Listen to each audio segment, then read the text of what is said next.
Recognition, power, and influence is your birthright, and this podcast shows you how to get there. Welcome to episode number 228. Today's episode is dedicated to my daughter, Elizabeth. It's her birthday today, and I am dedicating this episode to her and all of the young girls who are striving already, even at their young age, to make a difference in this world, to stand up for themselves, to have a voice, to have the seat at their own leadership table, and also to remind ourselves that we have the ability to begin to be part of that change right now, both as role models and also to set the stage and to continue to give back to the entire pipeline of women in leadership.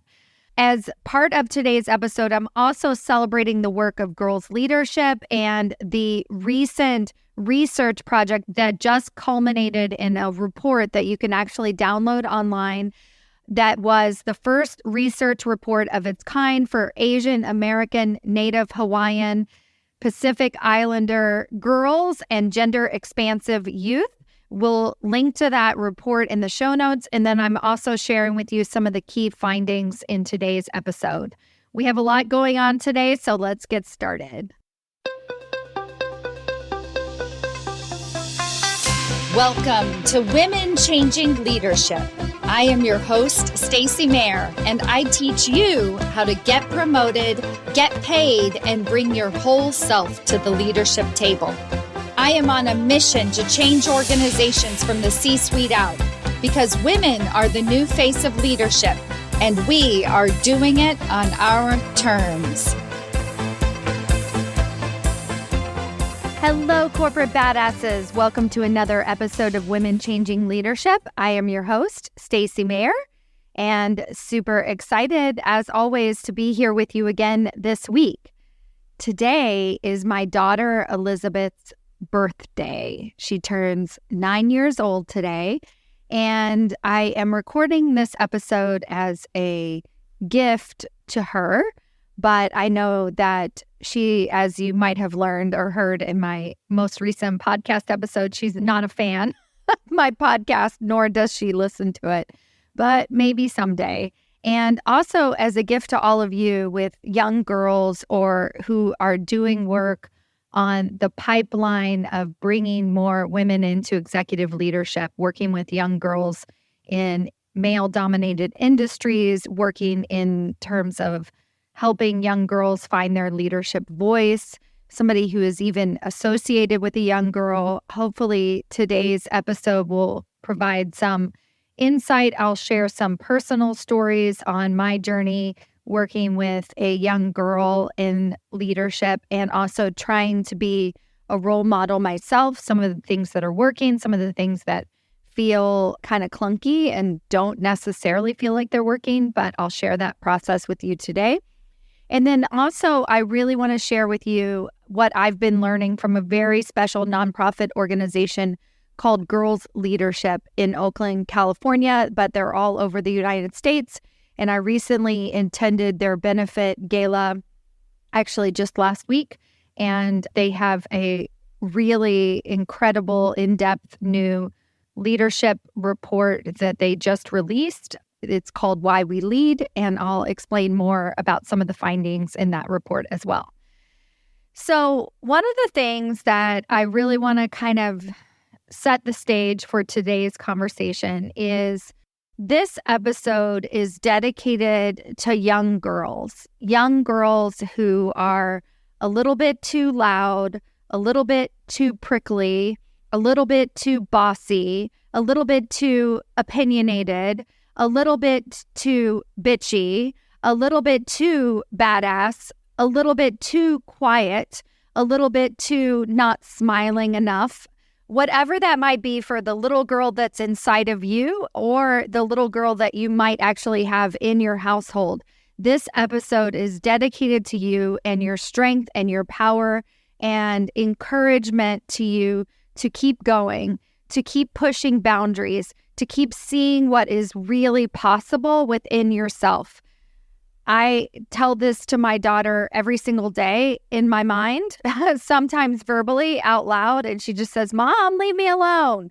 But It matters that we preach this message to young girls, and it matters that we remind ourselves that our work really does matter in this world. If we are going to change the leadership table, we have to start with our young girls. And I noticed that school doesn't look anything like it did when I was growing up. And this is amazing and also terrifying. So Elizabeth and I are 40 years apart. She was born just 1 month before my 40th birthday. I mean, that's like double generational gaps between the way that I grew up and the way that she is growing up. Let me give you a little bit of a background to how I grew up. I grew up with two very loving parents who supported my bigness. So I was too emotional, too loud, too just kind of everything. And my mom told me that I could do and be anything that I wanted to be in this world. And that if I just tried, I could create my own career path. I could be an actress on stage. She was in the front row of every single performance that I've ever done in my entire life. She is also in the front row of my daughter and my son's performances. And she is just such a huge supporter of me and everything that I do, and my brother as well. So that's the kind of loving childhood that I grew up with from my parents. But that wasn't always the loving childhood that I grew up with from the outside world. The outside world was a lot more confusing to me than my home life. And a couple of things that just kind of come to mind is this idea of being practical. I was often told by external people that I wasn't practical enough, that I should go to a real school, quote unquote, that I should study, that I wasn't very smart. I'm not sure if anybody ever told me that, but I definitely internalized it that I wasn't book smart, so that what I had was my creativity. It wasn't until I actually married my husband, who I would consider on paper to be incredibly smart, a PhD from Berkeley, and it seems like he has all the right credentials. And if you have a conversation with him, I think that's the category you would put him in. And he said to me, well, of course you're a genius. Like, I wouldn't have married you if you weren't. And I was like, you think I'm smart? And he's like, well, yeah, you are. You are incredibly smart. But this is like in my 30s, I finally identified as being like above average intelligence. So this is kind of the world that I grew up in. And I always felt like girls were different. I was different. I didn't necessarily like being different. I wanted to fit in. And now I have a daughter who is also different. And you know, it seems like sometimes she feels like she's a little, I actually don't think she feels any of these things. I think this is a direct response to the people around her. I mean, she's only 9 years old, but some of the things that kind of catch me off guard about her personality is that she doesn't try and people please at all.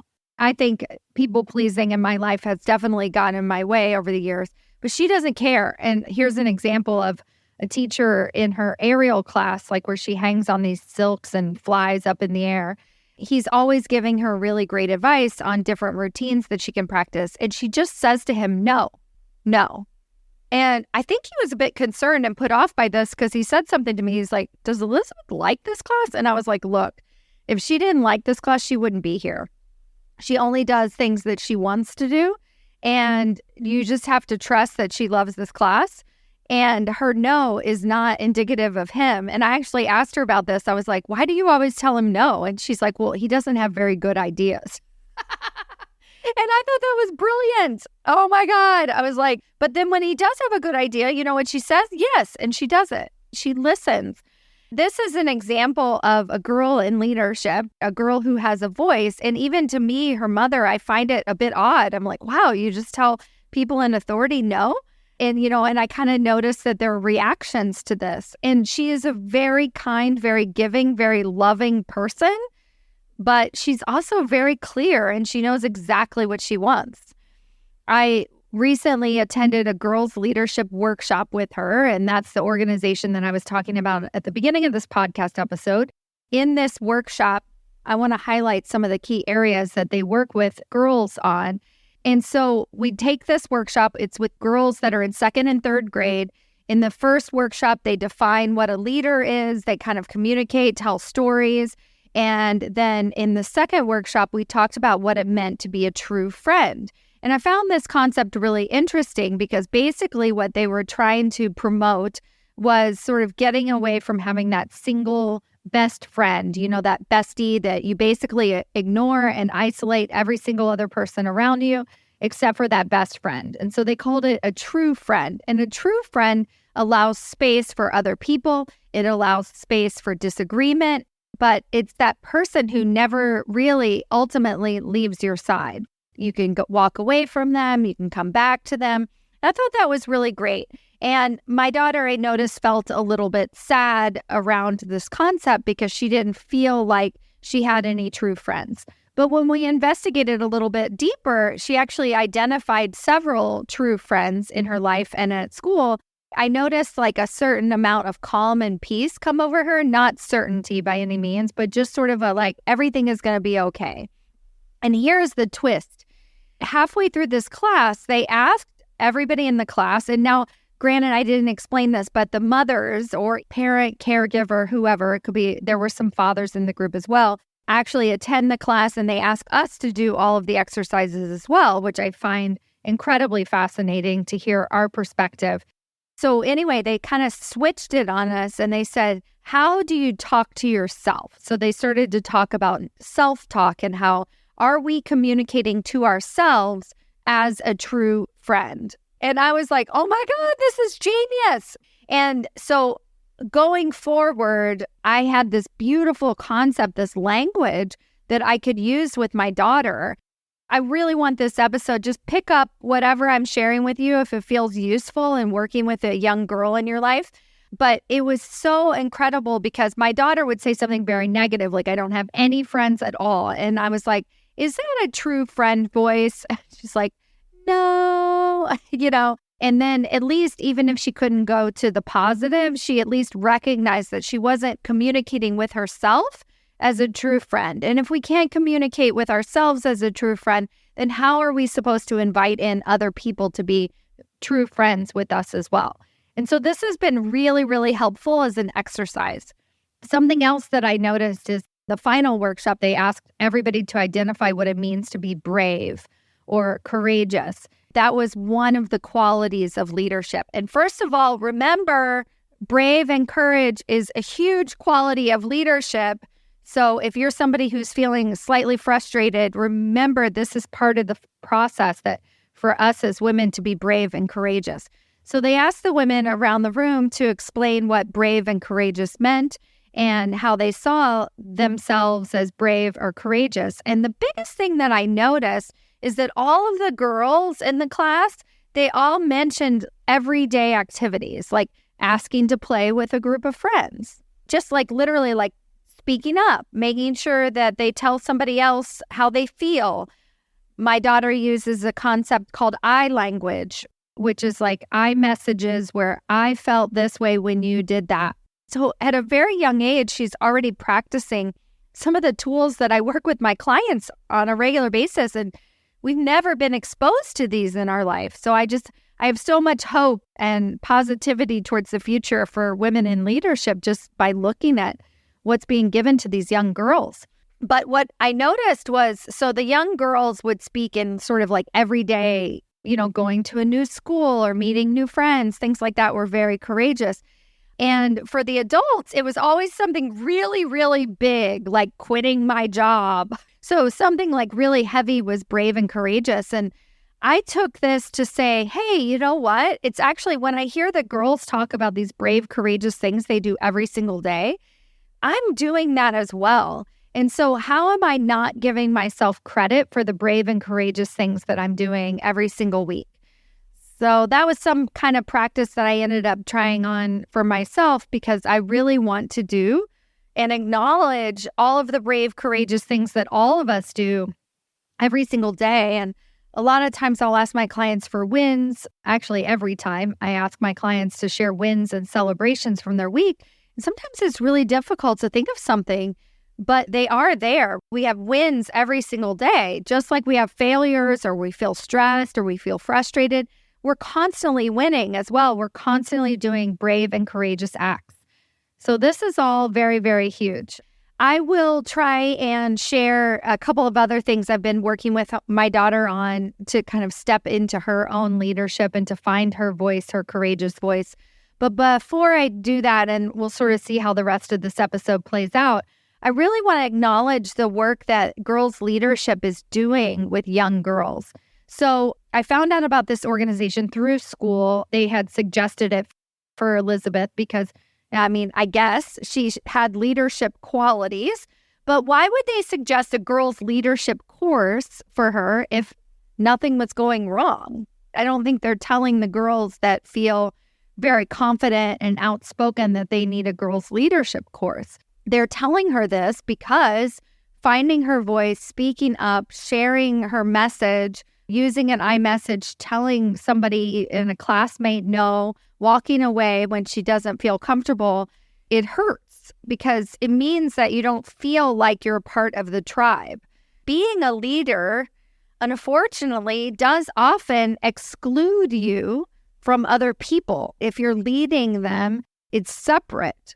And, a leadership quality could be exclusion in some ways. And I know we all want to be inclusive leaders and certainly work towards that. And I highly recommend that. But there are these certain instances that come up. So it was recommended that we attend this course. And I noticed that a lot of the girls were dealing with the same thing. So I talked about how my daughter didn't feel like she had that many true friends. And all the girls felt that way. All the girls felt like it was very courageous to speak up, but they talked about times when they did and they got shot down. The girls talked about having ideas, but not being able to speak up. It was really good for all of these girls to connect in this deeper way. And so then when they had their gala last week, I actually just signed up immediately because I wanted to attend it. And I decided to go by myself. Actually, my husband was making fun of me because he was like, "Why aren't you supposed to take Elizabeth to this?" And I was like, "It's an adults-only event in San Francisco," which actually is kind of funny. Maybe it should have been for adults and girls, but it's also really important for us. And you'll see if you go to the Girls Leadership website, you'll notice that they have 50% of their programming is for adults and teachers and caregivers and parents. Oh, actually, I'd probably say about 75% of their programming. And then they have an additional percentage for all of the young girls themselves. So I went to this event, and because I was by myself, they seated me at this table right up front. I was sitting literally right next to the keynote speaker at the event, who happens to be a CEO of a major corporation in San Francisco. And I was like, "Hello, hi, do I know you?" And she was like, "You seem very familiar." And I don't know that I actually know her, but I know her, if this makes any sense.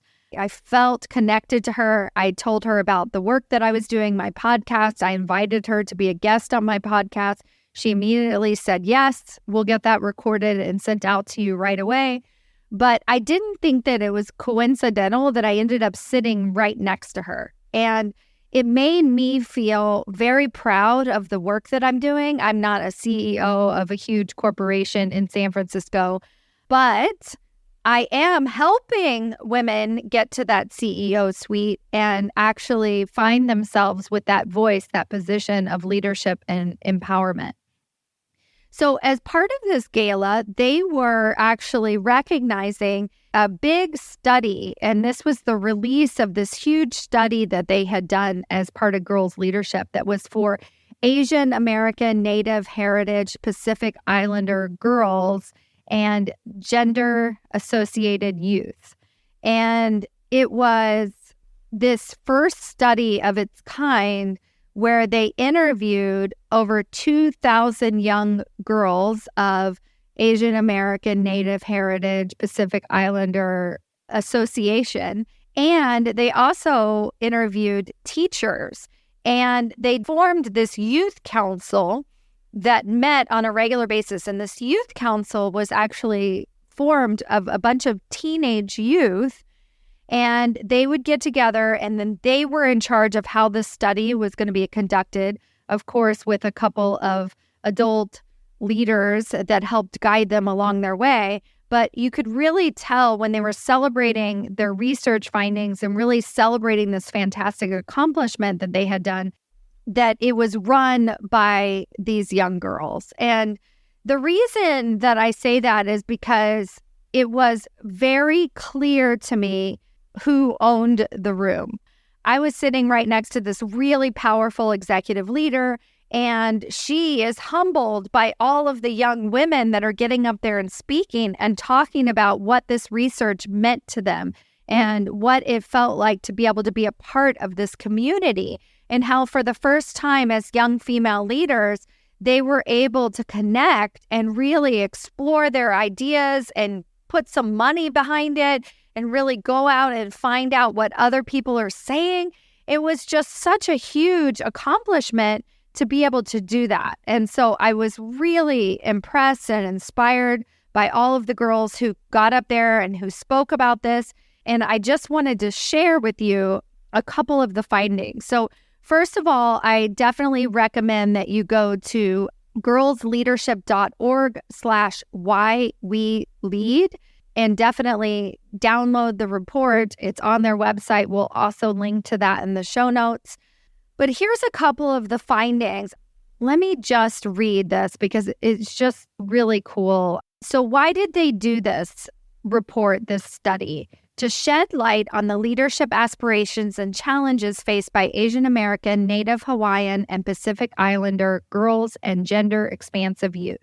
Girls Leadership, in collaboration with Evaluation Studio and the Girls Leadership Youth Research Council, has released this first-of-its-kind national study.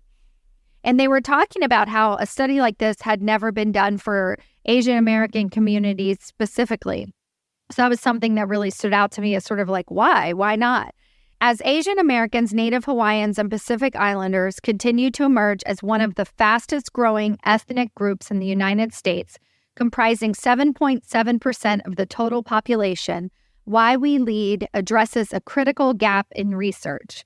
Through a comprehensive approach encompassing a national survey of 2,275 youth participants, 30 in-depth interviews, photo voice submissions, and meaningful discussions with over 30 AANHPI serving community-based organizations, as well as a national survey of 500 teachers, this report delves into the motivations, needs, and barriers faced by AANHPI girls and gender-expansive youth. Now, this is Asian American Heritage Month as well, and I think that it's no coincidence that this first report of its kind came out at the exact same time as we're celebrating this month and really kind of diving into the specific challenges. This is something that I have always noticed for myself, is that as a white woman, that I actually have so many gaps in the way I was brought up, my particular perception of the world. And my daughter is actually half Asian. My husband is Korean. And so she identifies as both Korean and white. And it is really incredible to watch her be able to identify with both of those nationalities and then also look at some of the challenges that she faces, and my husband in particular, and my husband's family faces that I have no idea about. Here are some of the findings that I thought were particularly useful. And so one of the things that I thought was really fascinating in this report is that they talked about the definition of leadership. And for the young girls and some of the teachers, they agreed on this definition of leadership as someone who brings people together to get things done. Amazing. Listen to that definition. Someone who brings people together to get things done. If we redefine leadership as just that, so many things would change. And what they're noticing is when they interview the young girls, that is actually what they say is the definition of leadership. So you notice they interviewed 500 teachers, and those teachers defined leadership as someone who is in charge of other people and makes decisions that affect them. Someone who is in charge of other people and makes decisions that affect them. 73% of teachers defined leadership as that. This is what we're dealing with, people. We have leaders who are in charge, who define leadership, and I'm sure you do too. You're an adult. You might write down, if you've completed this survey, that you define leadership as somebody who is in charge and makes decisions for other people. But instead, the young women are identifying as someone who brings people together to get things done. So just let that sit in a little bit and begin to redefine leadership for yourself in that way. Another thing that I really noticed is they talked about how the gender bias is more apparent for first-generation girls versus third-generation girls. So 90% of first-generation girls and gender-expansive youth state that they have negative bias, the highest reported among surveyed generations. In comparison, 64% of third-generation girls and gender-expansive youth feel similarly. So the point here is, and I see this a lot with my clients, is that I have a lot of clients that are first generation and they came over here for college and now they're working in the United States as Asian leaders and they experience a lot more gender bias. And I'm just going to make an assumption here, but a lot of it has to do with just like their accent. And I will hear it in them. They'll feel maybe it's an internal feeling that they have where they don't speak very good English. And so they feel like they can't speak up as much as other people. But I think they also experience very direct gender bias as a result. So I thought that was really interesting that for some of the Asian American girls that they found, if they were third generation, that they didn't experience that specific gender bias. So to wrap up today's episode, I don't know what my daughter's life is going to be like in 40 years. I don't know if the work that we're doing to help empower young girls and to give them access to more opportunities is going to change the leadership table, but I have to believe that it will. And I think that the reason that I believe that it will, and the reason that I can tell that it's already changing the conversation, is because of the conversations that my children are having. And let me give you one final example of something an exercise that I did with my daughter. So she is, again, she's very good at telling other people what she thinks. And she is starting to realize that by doing that she isolates herself. And I am concerned, obviously, that I don't want her to feel like she can't speak up. But I also, and this is what I would tell my clients too, is that when we do it in certain ways where we're not really thinking about what we're saying, we can find ourselves in a situation where we're very isolated, not just feel isolated, but we end up being isolated. She was talking to me about how if she doesn't speak up, if she doesn't share her opinion to everybody, anywhere and everywhere she goes, she is not being true to her personality. And I could see that. I could see that it feels very conflicting to her that she's not being true to her personality if she doesn't say how she feels every single person around her. And you may have felt that way before too at work, like when you feel like you want to say something, you want to share something, you want to, make sure that your opinions are known. And you really feel like you need to do that. And if you don't actually say something, that you're not being true to yourself. And so I decided to do a little exercise with her. And I pulled out my values exercise that I do with all of my clients. And I'll actually link to the exercise. You can download a PDF of that in the show notes. In this exercise, I asked her a series of questions, and we identified 5 of her core values. And I said, if you're not speaking up, if you're not actually saying whatever it is you feel about that situation or telling somebody exactly what you think, are you no longer caring? Say, if that was one of her values. And she was like, no, I still care.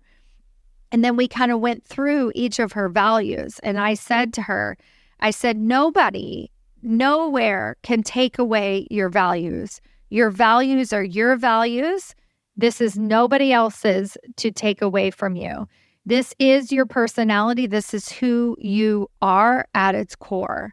Whether you are able to speak up, whether you're able to speak your mind to every single person around you, is not a core value.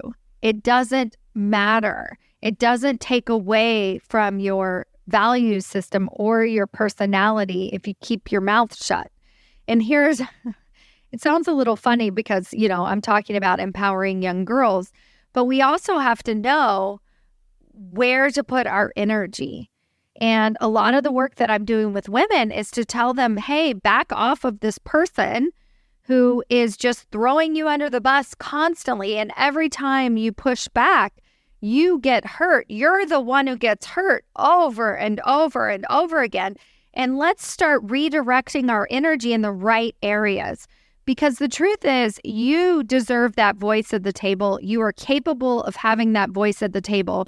And sometimes we just need to figure out who the heck we need to ignore so that we can find a way to actually get there.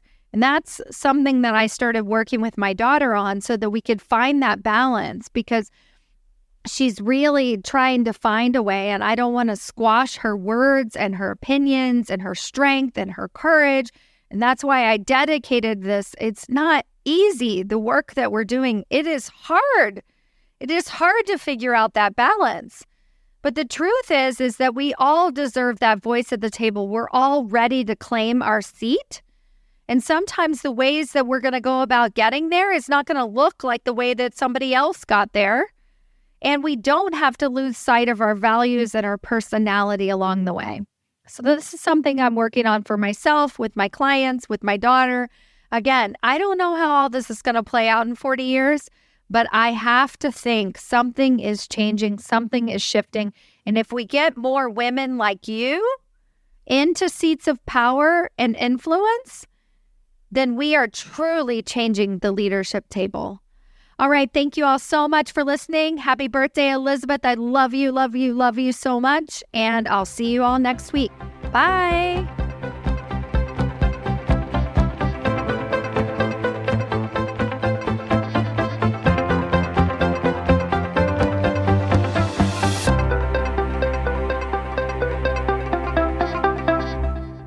Before you go, I have a question for you. Do you know how close you are to your next promotion? Really? Not what your boss has told you, not what you even believe to be true, but have you actually taken the time to sit down, take an assessment, review the 5 categories that it takes to get promoted into senior executive leadership positions, and decided where you fall in each category, and given yourself a ranking on a scale of 1 to 10 of how close you are to getting your next promotion? Have you done this? Well, now's your chance. If that feels interesting to you and you're like, hey, I want to know exactly how close I might actually be, or how far away you might be, and what it's going to take to get you even closer, then I invite you to take my promotability quiz. This is a quiz that I put together with practical tips that actually tell you where you're lacking and where you're winning. What are the areas that you actually need to improve, and not necessarily what your boss is telling you all the time, so that you can take concrete steps towards landing that next promotion and changing the face of the leadership table. Go to yourpromotabilityscore.com to take your free assessment today. Yourpromotabilityscore.com, and let me know how it goes.